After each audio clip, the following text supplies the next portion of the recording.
Welcome to JT's K-Pop Insights. It's February 2026, and the industry has just witnessed a seismic shift at the 68th Grammy Awards. A seismic shift is right. I mean, it feels like the ground has completely moved, but no one's quite sure if it's a good thing or a bad thing. Exactly. It is Thursday, February 5th, 2026, and we're looking back at the ceremony in LA that happened, just this past Sunday, February 1st? And the headlines are everywhere. The forums are, on fire. And honestly, the confusion is pretty justified. It really is. I was watching it live, and the second it happened, my phone just blew up. So to, cut through all the noise, we're cracking open a really dense, very specific document today. We are. We're doing a deep dive into the K-pop 2026 strategic autopsy. It's the latest white paper from producer JT. And for anyone who doesn't follow the liner notes, producer JT is a genuine industry heavyweight. Oh, absolutely. A 20-year veteran, an analyst. Yeah. This is someone who really understands the machinery behind the idols. Yeah. This isn't a fan blog. No, it's a business autopsy, which is exactly what we need because we have to talk about the event, the thing that caused this whole shift. Mm-hmm. A K-pop track finally took home a Grammy. The song is Golden. A massive track. I mean, it's been absolutely inescapable for months. Huge. But here's the twist, and this is what makes this an autopsy and not, a victory lap. Right. The group that walked away with the gramophone doesn't exist. Yeah. Golden is performed by HUNTR. Right. And if you haven't been on Netflix lately, HUNTR is the fictional virtual K-pop group from the animated film KPop Demon Hunters. The irony is it's so thick. I mean, we have spent the last decade speculating which titans, which stadium fillers would be the ones to finally break that barrier. I thought it would be a legacy act for sure. Instead, it's a group of animated avatars hunting demons. And that irony is the real launch pad for producer JT's whole report. It is. We have to look at the specific category here. HUNTR won for Best Song Written for Visual Media. Yeah. And look, historically, that's a milestone. It's the first time a K-pop-style production from a major film has won a Grammy.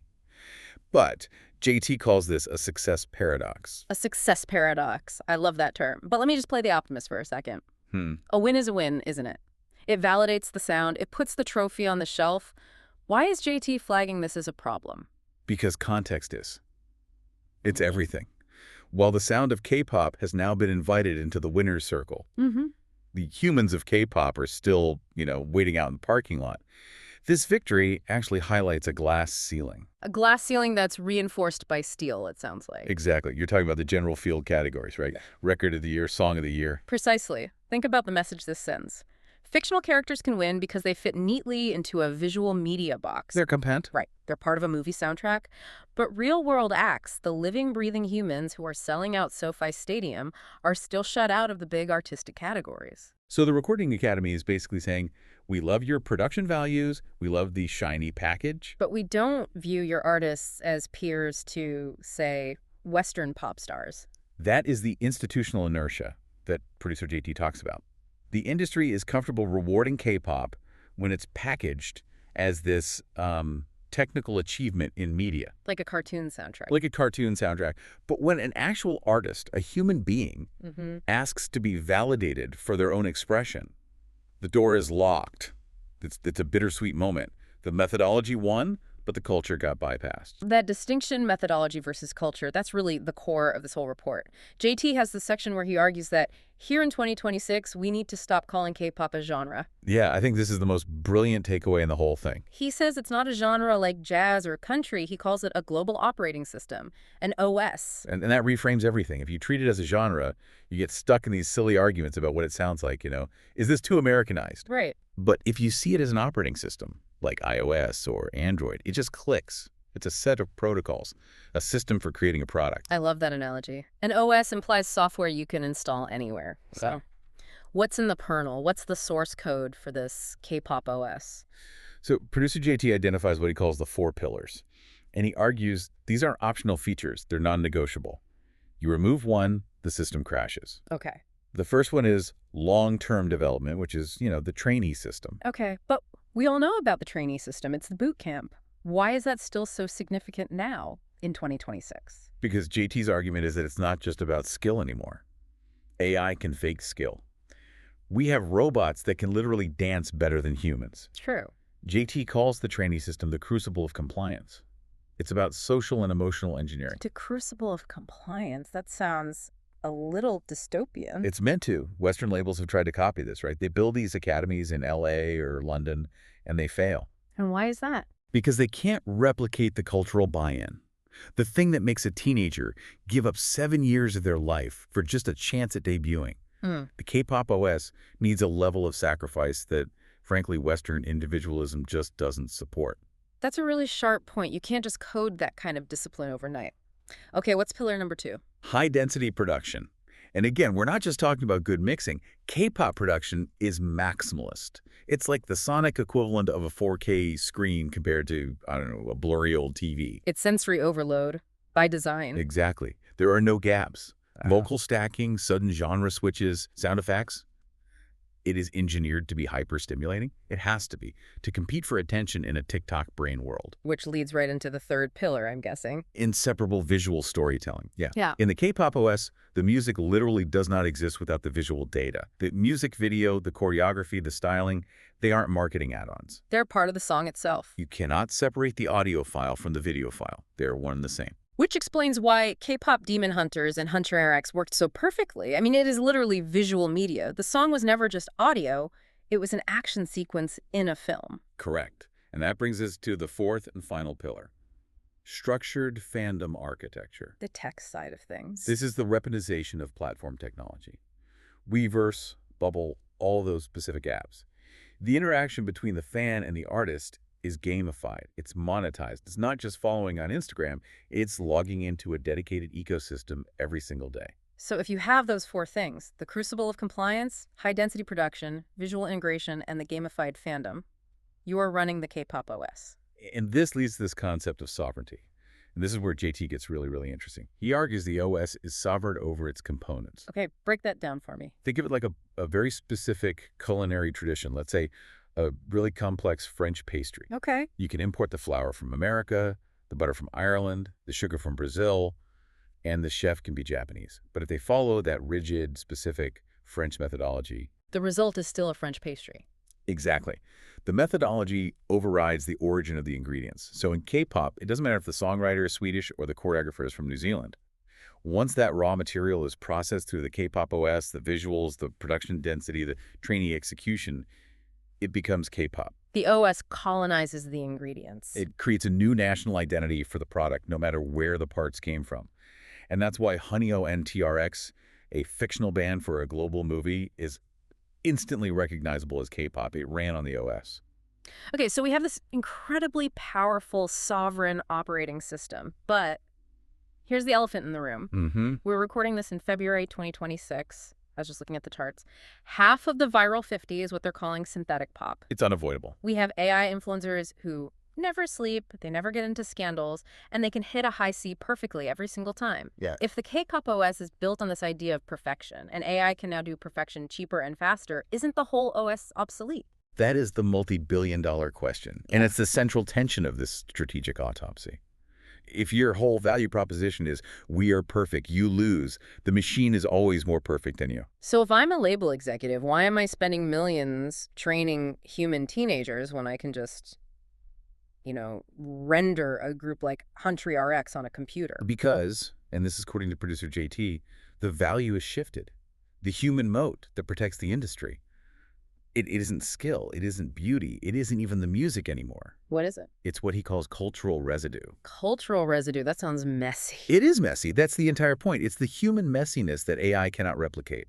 In a world of synthetic perfection, the only thing that holds real value is biological reality. And JT points to 2 very specific Korean cultural concepts that form this moat. The first is Jeong. Jeong. This is one of those words that doesn't really translate perfectly, right? Not directly, no. Yeah. It's often translated as affection or attachment, but in this context, it's about time. Jeong is the invisible emotional bond that builds up over shared history. It's the feeling you get not just from liking someone, but from just enduring time with them. Yes. Think about the trainee system again. Fans watch these kids grow up. They see the pre-debuts logs, the awkward teenage years, all the mistakes. That accumulation of time creates Jeong. An AI can't do that. An AI can simulate a conversation. It can remember your birthday. But, deep down, the AI didn't wait 4 years to debut. It didn't age. It didn't endure time with you. It was just compiled. So Jeong is like the receipt for time spent. It proves the relationship is real because it has a history. Exactly. But the second concept, this is the heavy hitter, and this is where the report gets a little dark, to be honest. The second moat is Han. Han. Okay, so that's resilience, deep sorrow. It's this really complex knot of deep sorrow, resentment, and the sheer grit to survive it all. It's the narrative of struggle. And JT argues this is the key differentiator between a human idol and a synthetic one. Okay, but let me push back on that a bit. Suffering as a product feature. That sounds incredibly cynical. Are we basically saying that we only value these artists if we know they're miserable? Is Han just a fancy word for monetizing trauma? It is cynical. Right. But JT isn't judging the morality of it. He's analyzing the market economics. I mean, think about the life of an idol. The extreme diets, the sleep deprivation, the public shaming, the physical exhaustion. Right. When a fan sees an idol performing on stage, they're not just seeing a dance. They're witnessing the survival of that struggle. They're cheering for the fact that the idol just didn't quit. Precisely. The loyalty that fans feel isn't because the idols are perfect. It's because the fans know the cost the idols paid to achieve that perfection. And an AI pays no cost. Zero cost. An AI has a database of tragedy. It can write a song about heartbreak that, creates the mathematical probability of making you cry. Okay. But the AI has never been rejected. It has never been exhausted. It has never felt the hand of an unfair contract. It can't produce Han. It cannot produce Han.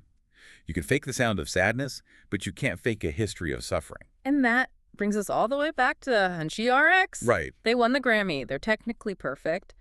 But do they have Han? Well, in the movie, sure. The characters fight demons. They have a scripted backstory. But as a musical act in our world, no, they're code. And that's why, despite the Grammy win, producer JT doesn't see virtual groups totally replacing humans. The virtual groups can win the Visual Media Awards because they are great stories. But the real idols will keep the fandoms because they share the Han. The fans bond with the struggle, not the avatar. That makes so much sense. But wow, it paints a really stark picture of the industry, doesn't it? We are asking humans to suffer so we can feel something real.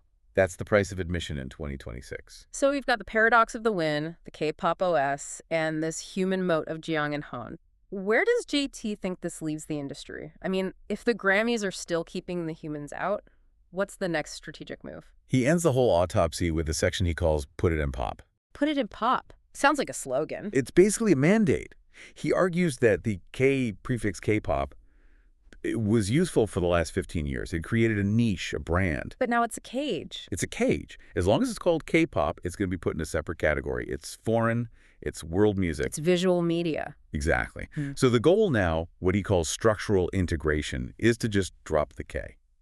Simply categorize this methodology as the new global standard for mainstream pop. So we stop qualifying it. We just say, this is how pop music is made now, period. Look at the West. Western artists are trying to copy the trainee model. They're adopting the visual density. The K-pop OS basically won the culture war. So now the industry needs to integrate structurally. The goal is that next time, it's not a K-pop group winning a niche award, but a group using the Pop OS winning record of the year. That's the end game. Assimilation is the only way to finally break that glass ceiling if you keep segregating yourself in a specific section of the record store. The institution will keep segregating your awards. Yeah, this has been heavy. I thought we were just going to talk about a cartoon band winning a trophy. And we ended up on the monetization of human resilience. That's why producer JT is the best in the business. He sees the wiring under the floorboards. Before we wrap up, I want to throw one last thought out there. Yeah. Something that's been bugging me since we started talking about Han and Rejection. Go for it. Okay, so we talked about the success paradox, that real groups get ignored by the big categories. And we talked about Han being built on this narrative of struggle, this us against the world feeling. Right. So here's the thought. Does the Grammy rejection actually make K-pop stronger? Ooh, I see where you're going with this. Think about it. If the Western establishment just opened the doors tomorrow, gave the idols every award, validated them instantly, would that dilute the Han? Does the fact that the industry keeps saying no to the humans actually fuel the fire that binds the fans to the artists? That is a fascinating, almost dangerous angle. You're asking if the rejection itself strengthens the human moat. Yeah. If the Grammys validated them, the whole underdog story disappears. Yeah. But as long as they're fighting institutional inertia, the fandom has a crusade. Exactly. Every single time the Academy snubs a real group, the fans scream, "Look how unfair this is! Look how hard they have to work!" And that just reinforces the Jeong, the shared struggle. So, in a twisted way, the glass ceiling might be the very thing keeping the community alive in the age of AI, if you take away the struggle. You might take away the soul. It's a dangerous balance, validation versus identity. It's going to be a very, very interesting year to see which way that scale tips. Huge thanks to producer JT for this incredible strategic autopsy. It gave us a lot more than just headlines to chew on. Absolutely. And thank you to you, the listener, for going down this rabbit hole with us. We'll be watching closely to see if the K gets dropped or if the moat just gets wider. Keep listening. We'll see you next time on JT's K-Pop Insights. Bye for now.